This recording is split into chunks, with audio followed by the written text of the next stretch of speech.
الرحمن الرحيم وهذا دينه لا خير إلا دل أمة عليه ولا شر إلا حذرها منه والخير الذي دل عليه التوحيد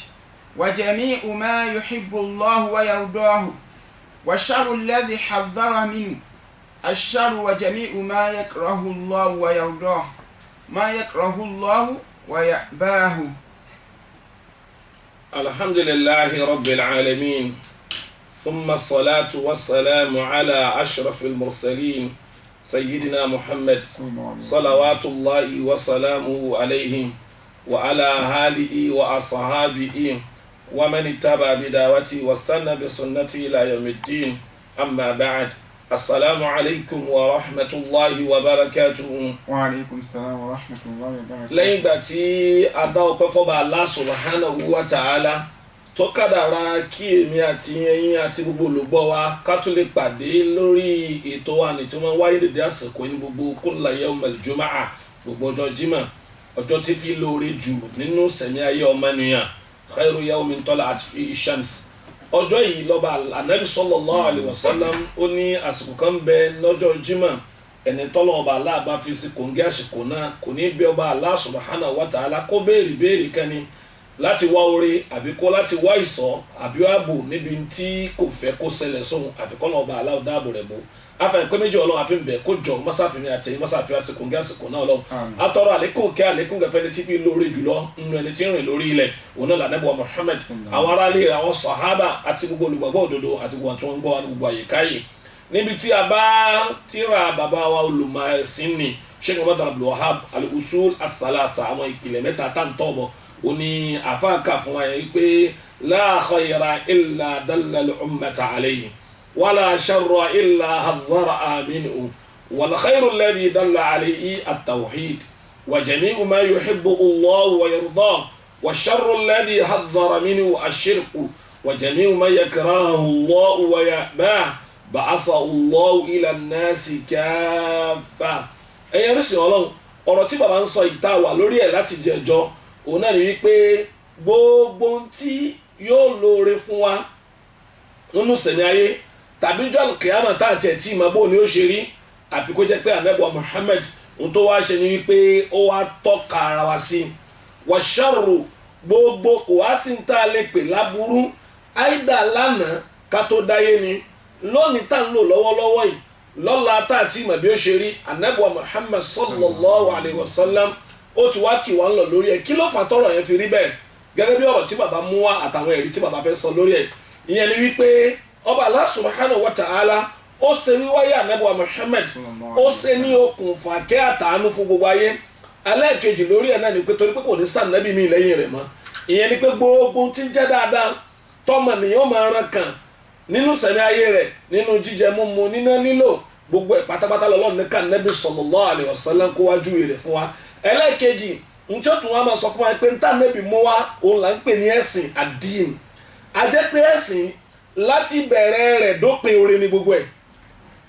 láti ìbẹ̀rẹ̀ rẹ̀ dópin oore ni láti ìbẹ̀rẹ̀ rẹ̀ dópin ìsẹ̀mí ayé ọ̀run ni fún wa a jẹ́ pé gbogbo ẹni tí ọba Allah subhanahu wa ta'ala tó bá fẹ́ ṣoore fún yóò fún lágbòye ẹ̀sìn gẹ́gẹ́ bí àdéhùn Muawiya ẹlẹ́ẹ̀kejì ẹni bá fẹ́ ráyé lò tí ò ní dààmú nítorí ẹni bẹ́ẹ̀ ṣe ni pé yóò tẹ̀ lójú pọ̀ ọ̀nà tànàbí mú wá ìyẹn ní lẹ́sìn Islam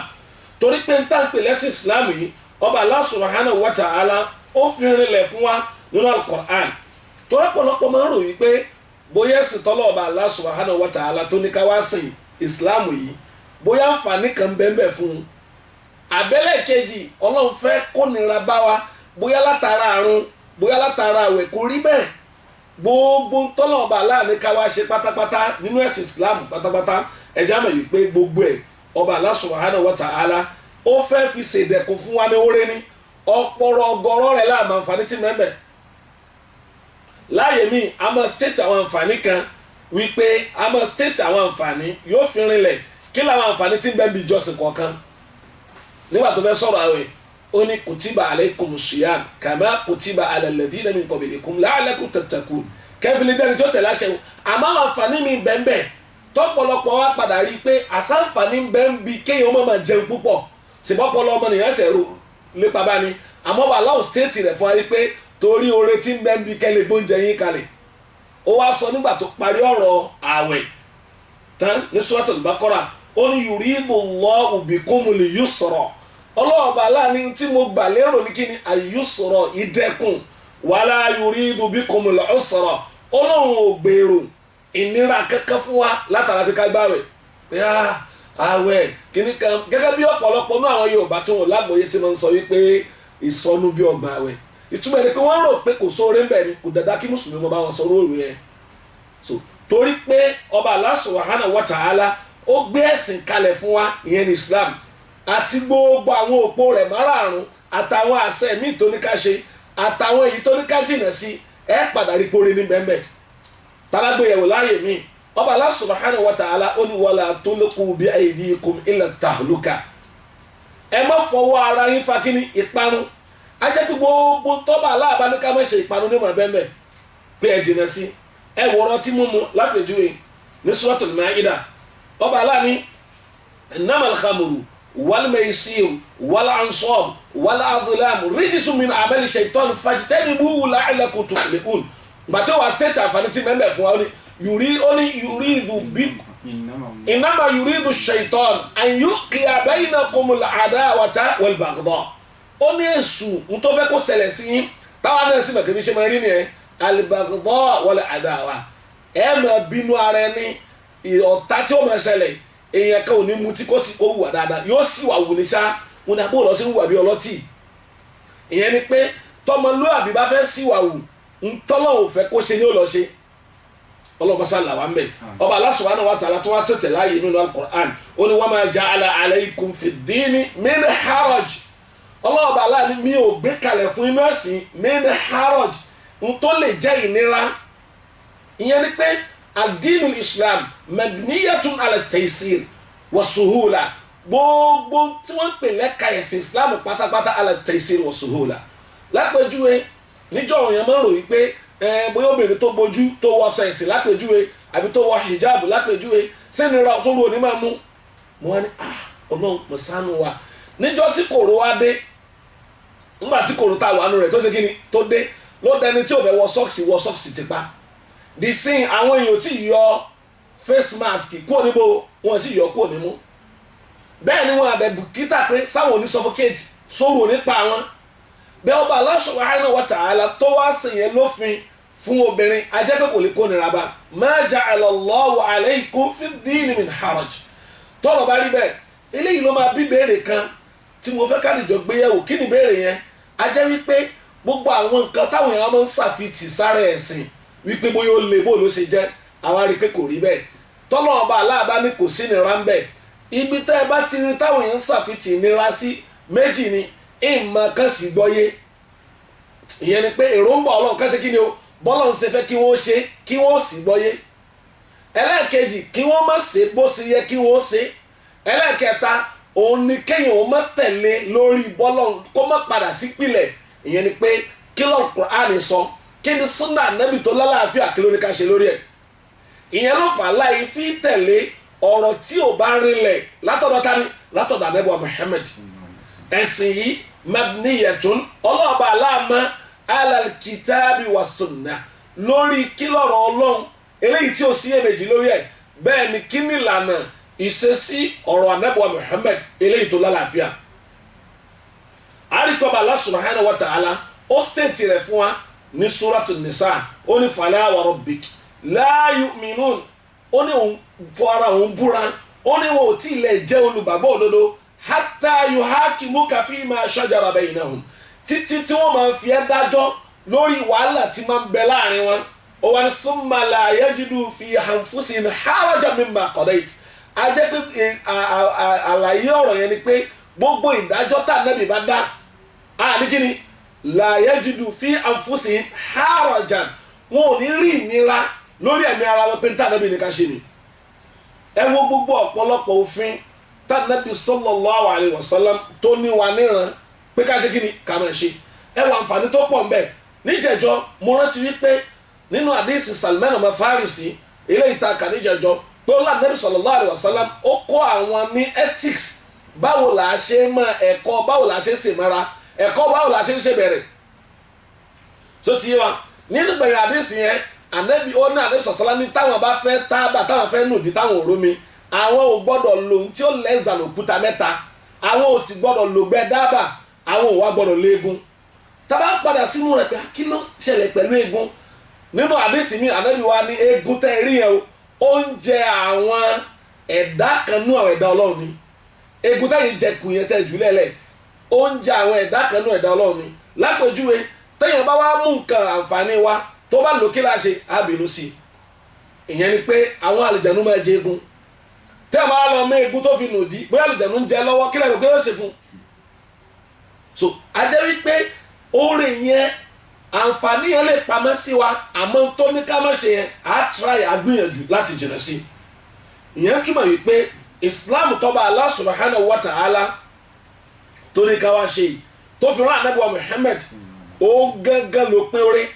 gbogbo tí wọ́n jáburú òun náà ní gbogbo tó bá ti ta kẹsìn abẹ́nú àná rẹ̀ ọlọ́run àdánwò tí máa ń káyàn tí kì í jẹ́ kéèyàn ó lè tẹ̀lé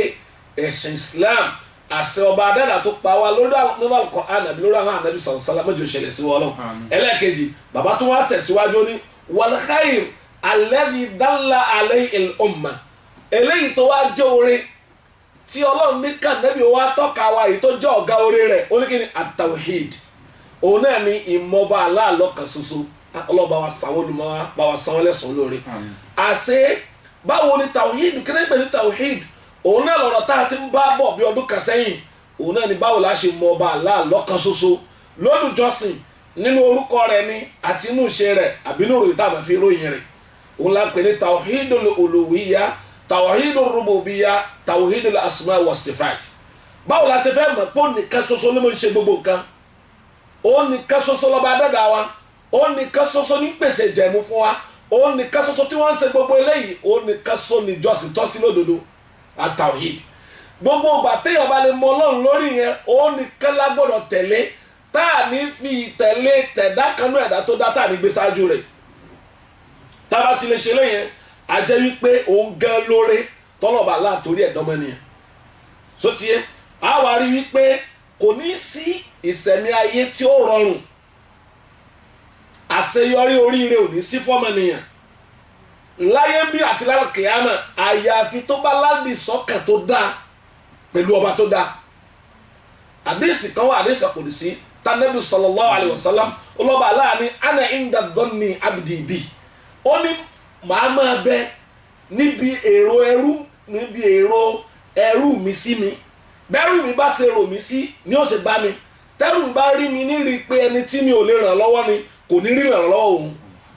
tẹ́rù bá wá rí pé kò sí tí ì lè ṣe pé qadirun ala kulli shay kò sí tí ì lè ṣe yóò máa bá mi lẹ́ni tí ó máa gbọ́ gbogbo bùkátà rẹ̀ tó jẹ́ pé kò sí tó fẹ́ kí n ṣe fún tí ì ní lè ṣe. sòmíyàn túbọ̀ wípé tá a bá ti wá ní aqidatu tawhid ìmọ̀ Ọlọ́run lọ́kan ṣoṣo ìnígbàgbọ́ sọ́ba tó dá wa tán yányán kò lè sábàyọ ẹ wo wàhálà táyé ń bẹ lórí ẹ̀ lónìí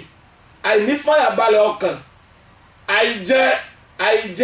àìríjẹ àìrímu tí ò tó yìí kò sí tó fà á o kọjá wípé ànímọ̀ nípa ọlọ́ọ̀bà dẹ́dà ni àgbàgbọ́ tábà gbàgbọ́ wallahi subhanahu wa ta'ala gbogbo àìfàyàbalẹ̀ ọlọ́ọ̀bà aláwọ̀ kókó mẹ́ gẹ́gẹ́ bọ́lá ọ̀sẹ̀ stéètì rẹ̀ ní al-Qur'an ó ní walau anna ahlal qura amanu wattaqaw lafatahna alayhim barakatin minas samai wal ardi walakin kadhabu fa akhadhnahum bima kanu yakdhibun. Allah subhanahu wa ta'ala ẹgbọ́ ayé ìdáadáa ó ní walau anna ahlal qura ó ní tó bá jẹ́ wípé àwọn aráàlú yìí aglabiyatul mufassirin ọ̀pọ̀ náà àwọn tó máa ń túmọ̀ al-Qur'an sọ wípé Mákà ló sọ fún wọn pé tó bá jẹ́ pé àwọn aráàlú yìí àwọn òyìnbó wà sọ fún wa wípé umumul lafzi labi khusus sabab àyà yẹn à ní restrict rẹ̀ lórí ara Mákà nìkan tó bá jẹ́ pé gbogbo ayé àmẹ́nu làbá lọ nígbàgbọ́ sọ́lọ́run kan ṣoṣo àmẹ́nu ànígbàgbọ́ sórúkọ tí ń pè rẹ̀ wípé òun ni alhakim ọba tí máa ṣe ń tó tọ́ láàyè tó tọ́ alqadir òun lọ́ba alágbára lórí gbogbo nǹkan arrahim òun lọ́ba tí máa sa ẹni kẹ́ lásìkò tó bá wù àmẹ́nu tabalẹ̀ nígbàgbọ́ lórí ẹ̀ pé gbogbo tó ṣe fún wa pátápátá wọlé ni wàtàkọ̀ àwọn ń tẹ̀lé àṣẹ rẹ̀ èsì rẹ̀ ni wípé la fatahna alayhim barakat Allahu akbar ọba aláàánú a sì báríkà kún wọn kódà kò ní la fatahna alayhim baraka ó ní la fatahna alayhim barakat àwọn ìbùkún tí máa ti sánmà wá àti tí tábẹ́ẹ̀lẹ̀ jáde ọba aláàánú màá ní kó máa jáde ẹ wo bójò ṣe rọ̀ tó lọ́dún yìí wọ́n tó yẹ ká máa bẹ ọba aláàánú pé ọba tí máa mú báríkà sánmà bọ́lẹ̀ fi sínú òjò yìí fún wa ìyẹn ni pé ó yẹ ká máa rò pé lọ́dún yìí àtọ́dún tí ń bọ̀ kò yẹ ká lè pariwo kò tó torí pé kò sí tí wọ́n gbé tọ́lọ̀ lè fi báríkà sí àmọ́ ẹ má jẹ́ kí n tẹ̀yìn o omi lè pọ̀ ńgbà míì tí ò ní sí báríkà nú ẹ̀ o kọ́lọ́ọ̀bà àlá kó ṣe léyìí tí ń rọ̀ fún wa yìí kó ṣe lálálù báríkà agbọ́lẹ́sì alọ́dà ọdún yìí ó pọ̀ àtọ́bà láàrin la fatahna alayhim barakat ó ní màá sí fún wọn báríkà láti bó minas samai wal ardi láti sánmà àti láti ilẹ̀ ó ní walakin kadhabu àmọ́ wọ́n pe ọ̀rọ̀ ọlọ́run nírọ́ walakin kadhabu wọn ò nígbàgbọ́ sí mọ́ ọlọ́run lọ́kan ṣoṣo ọba aláàánú fa akhadhnahum ó ní agbá wọn mú bima kanu yaksibun pẹ̀lú apá kan tí wọ́n ṣe níṣẹ́ ìyẹn túmọ̀ wípé gbogbo tí ń jóore jùlọ tí ànábì wa ní wọn ràn lórí ẹ̀ òun náà ló fàtà bá ti nígbàgbọ́ sọ́lọ́ á sinmi ẹ̀yà wo suratul asri eléyìí tó ṣọ́ọ̀tì jù nínú ọ̀rọ̀ tọ́lọ́ba Allah sọ̀kalẹ̀ tọ́gọ̀rọ̀ àwọn olùmọ̀sọ wípé tọ́lọ́ba Allah subhanahu wa ta'ala tí ò bá sọ súrà míì kalẹ̀ lẹ́yìn suratul asri àyà 3 ló wà nù rẹ̀ ó ló ti tó wa ìyẹn ni pé súrà yẹn súrà tí ń yanjú wàhálà tọmọnìyàn lè wà lórí ẹ̀ lánàá wàhálà tá a wà lórí ẹ̀ lónìí àti wàhálà tọmọnìyàn wà lórí ẹ̀ lọ́la táwa ò gan mọ̀ bá síbẹ̀ mọ́ ẹ wá wo súrà yẹn ṣe kéré tó nígbà tọ́ba aláàánú wal asri tó ló ń búra pẹ̀lú àsìkò ó ń búra pẹ̀lú kẹyìn ayé kí ló fi pẹ̀lẹ́. innal insana lafi khusr. ó ní gbogbo tí jẹ́rán ọmọnìyàn wọ̀ bẹ́ẹ̀ nu wàhálà ní òfò. illa alladhina amanu. a jẹ́ wípé àṣàyàn kan àbáyọ kan ṣoṣo táwọn èèyàn fi lànà òfò alákọ̀ọ́kọ́ rẹ̀ tó jọ́nà àbáyọ fún amanu ọ̀nà ní tawhid ìnígbàgbọ́ ìfọkànbalẹ̀ sọ́lọ̀ ní pè ní amanu àwọn tí wọ́n fọkànbalẹ̀ sẹ́ni tí wọ́n sìn àwa lè fọkànbalẹ̀ sẹ́ni tá à ń sìn àyàfi ká sìn bó ṣe yẹ ká sìn àyàfi ká ládì sọ́kàn tó yẹ ká ní sí amanu wa amilu àwọn tí wọ́n nígbàgbọ́ tí wọ́n wá ń ṣiṣẹ́ níbàámu tí wọ́n gbà watawasaw bil haqq wọ́n wá tó ń pa àwọn èèyàn sórí ìgbàgbọ́ wọn yẹn watawasaw bis sabr wọ́n wá sọ fáwọn èèyàn wípé ọ̀nà tá a lè gbà rábàyọ ni ká ṣe sùúrù lórí tá a nígbàgbọ́ sí hadha huwa suratul asri bó ṣe kéré mọ́ yẹn bàbá eléyìí tí bàbá tètè kalẹ̀ ni ó ní wà ṣàrù Sheikh Muhammad al-Wahhab bàbá ní wà ṣàrù rahimahullah ó láburú tọ́lọ̀ ọba aláàní ká nàbí ó wá kìlọ̀ fún wa ashirk ẹ̀bọ ni òun náà ni mú nǹkan mi pẹ̀lú ọba tó dá wa tẹ́bá àwùjọ wa lónìí nínú wàhálà tí ń bá ọmọnìyàn lórí ẹ̀ lónìí òun náà ni mú nǹkan mi pẹ̀lú ọlọ́run torí gbogbo tíṣe ìtọ́nù ó fẹ́ pèèyàn sí òun náà ni pé báwo lọmọnìyàn yóò ṣe kí ni báwo ni ó ṣe jìnnà sílànà tọ́lọ́run ọba aláṣẹ́tẹ̀ ní Suratul Baqara ó ní ya ayyuhal ladhina amanu dukhulu fi silmi kaffa ó ní ẹ wọnú ìsìlámù ìtanyanya ó wà ní wala tattabi'u khutuwati shaitan ẹ má tẹ̀lé àwọn ìgbésẹ̀ ojúpọ̀ ọ̀nà èṣù ó wà ní innahu lakum aduwwun mubin torí pé èṣù ẹni ẹ̀kọ́ ẹni ìgbé ni so ìyẹn túmọ̀ wípé gbogbo tọ́lọ̀ ọba aláàní kámẹ́ṣe tó jẹ́ olórí aburú rẹ̀ ju ashirk ẹ̀bọ ni já amina adéṣẹlẹ́dà akhrajahu imaamu Muslim fi sahih bi sanadi ani Abi Hurayrah radiyallahu anhu ó wá náà àdéṣe tá nàbì sọ̀sẹ́lẹ̀ sọ látẹnu àtàgbọ́ látẹnu àfáàwà Abu Hurayrah olóògbà wa imaamu Muslim kọ sínú tíra rẹ̀ authentic books rẹ̀ ó lànàbì ní ijtanibu sab'a mubiqat ẹ jìnnà sí àwọn nǹkan méje kan tó máa ń pa nírun tẹ̀bọ́lá wo nǹkan méje tá nàbì ní kájínà tó máa ń pa nírun yẹn ẹ lọ́wọ́ ọ̀jẹ̀ dáadáa alákọ̀ọ́kọ́ tí ó kọ́ stéètì rẹ̀ ó ní kíni ashirku billah ìmọ̀rọ̀gún pẹ̀lú ọba dada òun ló fà gbogbo táwọn èèyàn sìn lónìí òun ló ń sin àwọn èèyàn lọ́nà lórí ilẹ̀ òfin rọrùn fọ́pọ̀lọpọ̀ láti gbé torí pé kálukú bìlíìfù pé àwọn kan wà tán lè change kádàrà so àwọn èèyàn wá tí ò yẹ kí wọ́n wá lọ́bẹ̀ wọ́n wá lọ́bẹ̀ ẹ bọ́ ní látara ìṣekíní yẹn òun ní òjì àmọ̀ yìí pé àṣẹ ìkọjá àlà ìkú olórí akídàtì tawhid ìmú nǹkan mi pẹ̀lú ọba adẹ́dà òun la burú tó jù lọ. sotie torí gbogbo gbà téèyàn bá ti nígbàgbọ́ sí nǹkan mi pẹ̀lú ọba adẹ́dà wàhálà dé. wọ́n gé orí wọ́n gẹ́sẹ̀ wọ́n gégbá wọ́n gáwo kò sí tí ń túmọ̀ wípé àṣírkùbìlà ìṣẹ́bọ̀ pẹ̀lú ọlọ́run pé ọ̀nà míì wà tó lè gbà rí owó òun ló fà táwọn èèyàn fi ń rò bẹ́tẹ́ bá mọ̀ pé kò lè rí owó lọ́dọ̀ ẹlòmíì inna Allaha huwa razzaqu dhil quwwatil matin láyé mi ó ní wabtagu inda Allahi rizqa ọ̀dọ̀ òun ní kí ẹ ti wá rìsìkì ọ̀dọ̀ òun ní ká ṣe kí ni ẹni téèyàn pa tó fẹ́ fi ṣògùn owó ó yẹ kẹ́mẹ̀ pé òun gẹ́gẹ́ fúnra rẹ̀ náà ń ṣiṣẹ́ ni láti rówó ó yá ṣé yóò wá rìn lọ owó ni ajẹ́ pé tó bá tọ̀nà kan ajẹ́ pé ọ̀nà owó èṣù gbogbo ẹni bá sì ti wọ́ owó èṣù yóò rè èṣù ó ṣe sọ báwo ni ó ṣe náà òun àti èṣù lọ́dìjọ́ máa gbé ajẹ́ pá burú tó jù lọ tí ò ní jẹ́ yóò ráàánú ọlọ́run lórí ilẹ̀ tí ò tún wá ní ráàánú ọba dára jọ́ àlùkìyámà wàláhì ẹbọ ni wàláhì mú nǹkan mi pẹ̀lú ọlọ́run ni wàláhì sí nǹkan mi pẹ̀lú ọlọ́run ni wàláhì nígbàralé sí mi tó yàtọ̀ sọ́lọ́run. ومن أعرض عن ذكري فإن له معيشة ضنكا ونحشره يوم القيامة أعمى. lójó sètè náà yàtọ̀ àfàkà yẹn ní Suratu Taha pé gbogbo ẹni bá ti gún rí kó níbi tẹ̀lé tèmi ìmọ̀ mi lọ́kàn ṣoṣo ó ní fa inna lahu kò sí tí ó máa jẹ tiẹ̀ illa ma'ishatan danka àyàfi ìsẹ̀mí ayé ìfúnpinpin. àwọn èèyàn máa rò pé wọ́n àánú mọ́tò wọ́n rò pé wọ́n aṣọ tó tóbi àmọ́ kò gbádùn yóò bá lọ wọ́n bọ̀ wọ́n ní adìẹ ńlá àgùn ìyẹ́ ni ò jẹ́ káwọn èèyàn mọ̀ ìyẹ́ gan kọ́ èèyàn onígbàdùn bàtà àwọn èèyàn dàrò pé wà lórí eré kò dẹ́ sóore pẹ̀lú ẹ̀ sọtì máa ń ṣètò dọ̀kan torí pé ó mú mi pẹ̀lú ọba dẹ́dà ọba aláà nínú tó lè jẹ́ ìránú náà nínú ẹ̀ ní kí ni àṣírk torí pé ayé ìjọ mélòó là ń lò nú ẹ̀ náà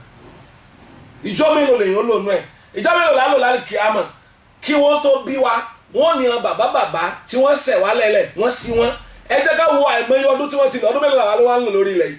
ṣé wá rí o títí táwa ta wà lórí ilẹ̀ ó fi lọ bá wọn ọdún mélòó lẹ́yìn rò pa wà á lò tálíkì àmọ́ òfin dé eléyìí ló wá kéré jù ìsẹ̀mí táwọn èèyàn ló kéré jù tí sàárẹ̀ tó fẹ́ jìn èyí táwa ló lálẹ́ kí àmọ́ òun wà á lálà ọba aláàní inna Allaha la yaghfiru an yushraka bihi ó ní mi ò ní forí jiyàn o gbogbo ẹni bá mú nǹkan mi pẹ̀lú mi ó wá ní wa yaghfiru àmọ́ màá forí jìn ma duna dhalika tí ò bá tó ṣíríkì yẹn tí ò tẹ́bọ yẹn ó wá ní liman yasha ẹni bá wù mí ni o kì í ṣe pé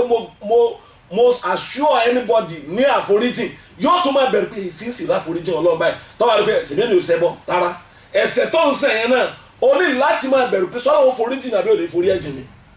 a jẹ́ wípé èyí tó já burú jù tá a gbọ́dọ̀ jìnnà sí sotie tó jẹ́ wípé téèyàn bá ṣe ó ní innahu man yushrik billah ó ní gbogbo ẹni bá ti mú nǹkan mi pẹ̀lú ọlọ́run faqad harrama Allahu alayhi al-jannah ọba aláàsálì jẹ́nà léèwọ̀ fún wa ma'wa'un nar ibi tí ó padà sí inú náà níjọ́ àlùkìyámà wa ma lidh-dhalimina min ansar irú ẹrú bẹ́ẹ̀ ò ní rí sípẹ́ ọlọ́run ní tọ́sí kò ní láǹfààní àwọn tí ó sípẹ́ ńjọ́ yẹn kò ní rárá ránṣẹ́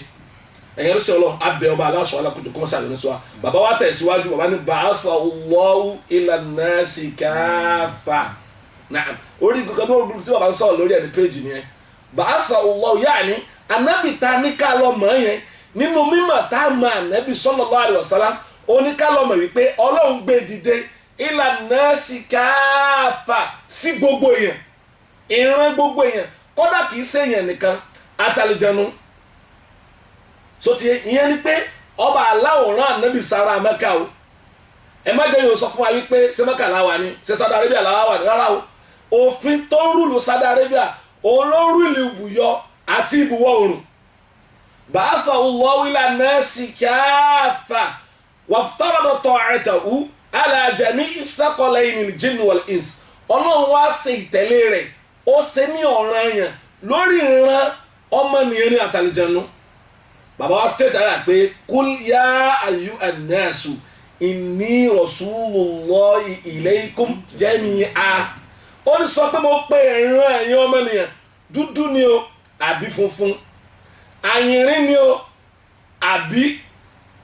brown gbogbo tó lè jẹ́ nùnà kọ́lọ̀ sótìyẹ ìyẹn ò kọ́ bá dẹ́dà ìyẹn ló fà tó fi jẹ́ pé tẹ́fù mọ̀ wípé ọlọ́run rán ànábì sallallahu alaihi wasallam sí ìrìnà gbogbo ọmọnìyàn ìyẹn ló jẹ́ kó rọrùn fún òfin ẹ̀sìn Islam láti lè lò throughout the globe ìyẹn ni pé ara American practice Islam ó lè ṣe déédéé pẹ̀lú wọn sótìyẹ ara China practice Islam ó lè ṣe déédéé pẹ̀lú wọn ara Australia practice Islam ó lè ṣe déédéé pẹ̀lú wọn ara Yugoslavia practice Islam ó lè ṣe déédéé pẹ̀lú wọn ká tó wá sọ pé ara Africa àwọn náà practice Islam ó lè ṣe déédéé pẹ̀lú wa ara Asia so àríbì kan tó wá rò pé tán ẹ má bínú Islam yìí o ohun tó ń ṣẹlẹ̀ ń bí kò lè jẹ́ ká ráyè practice rẹ̀ o ìlú kan wà tó jẹ́ wípé oòrùn kì í wọ̀ ńbẹ̀ oòrùn kì í wọ̀ ńbẹ̀ níbẹ̀ gan wọ́n practice Islam ńbẹ̀ so bí ìlú yẹn ṣe wá rí yẹn kò sí bó ṣe rọrùn torí pé ẹ̀sìn yẹn lọ́ba Allah yọ́nú sí ẹ̀sìn yẹn sì lọ́lọ́run rán ànábì sí kódà bá ànábì òde Amẹ́ríkà kódà bí òde kíní bí òde Europe kódà bí òde kíní bí òde China máa dálíkà iṣẹ́ rẹ̀ débẹ̀ tọ́lọ́run ti promise rẹ̀ ó ní wa ma arsalnaka illa rahmatan lil alamin mi ò rán àyàfi kó jẹ́ ìkẹ́ fún gbogbo ayé al-alam min al-alam al-jinn wa alam al-ins ẹ̀dá àgbáyé yẹn ni àbí àgbáyé àlìjẹ̀nù so títúmọ̀ yìí pé wọ́n rán ànábì Muhammad ìkẹ́ àtọ̀lọ́lọ́n kó máa bá wọ́n gbé dìde sí ìran ọmọnìyàn iṣẹ́ yẹn dẹ̀dẹ́ tí gbọ́ wa so a gbọ́dọ̀ sọ pé a gbọ́ inú sí ànábì Muhammad sallam ọ̀kanú rẹ̀ làwọn náà tún mú dé tí gbọ́ àwọn èèyàn kọ́lọ̀ òdìbò alábàṣàdì ó ṣe déédéé iṣẹ́ tó fi rán ànábì Muhammad kó gbà lẹ́sìn lọ́wọ́ wa ànábì fúnra rẹ̀ nínú àdìsí tí afáwa Muslim kọ jáde ó ní fudiltu alal anbiya ibi sittin ó ní wọ́n gbé mi lọ́lá lórí àwọn ànábì ọlọ́run pẹ̀lú nǹkan mẹ́fà alákọ̀ọ́kọ́ ni wípé utitu jawami'ul kalim wọ́n fún mi ní jawami'ul kalim wọ́n fún mi ní àsọ̀bádé ọ̀rọ̀ kí n sọ̀rọ̀ kékeré kó dẹ̀ kó ìtumọ̀ tó pọ̀ sínú tẹ̀lé rí tuntun ẹlẹ́ẹ̀kejì wa nusurtu bir-ru'ba ọba Allah subhanahu wa ta'ala ó wá ràn mí ṣe instead kí n jagun ó ní kí ìbẹ̀rù bójú omi ó máa dé tí gbọ́ àwọn ọ̀tá dé orí ọkàn wọn láì tí rí mi wọ́n sì ń sá lọ. wà ó yí láti lè ra náà yìí wọ́n wá ṣe ìkó ọ̀rọ̀ ojú ogun wọ́n ṣe lẹ́tọ̀ọ́ fún mi. wàjú ilẹ̀ tí lè ardùn tahuran wa masjidan wọ́n tún wá ṣe irú ilẹ̀ fún mi ní ààyè tó mọ́ àti ilé ìjọsìn. wa ursilitu ilal khalqi káfà wọ́n rán mi sí gbogbo rẹ̀ dá pátápátá wa khutima bin nabiyyun ẹlẹ́ẹ̀kejì mi wá tó ní ìpè kan àwọn ànábì ọlọ́run ìkí àtọ̀lọ́lọ́ kó bá ànábì wa Muhammad àwọn ará ilé àwọn sàhábà àti gbẹ̀dẹ̀ tó ń tọ̀lójú pọ̀ náà lọ́wọ́ sàyọ́ ní sọ́wọ́ subhanaka wa bihamdika ashhadu an la ilaha illa anta astaghfiruka wa atubu ilayk subhana rabbika rabbil izzati amma yasifun wa salamun alhamdulillahi.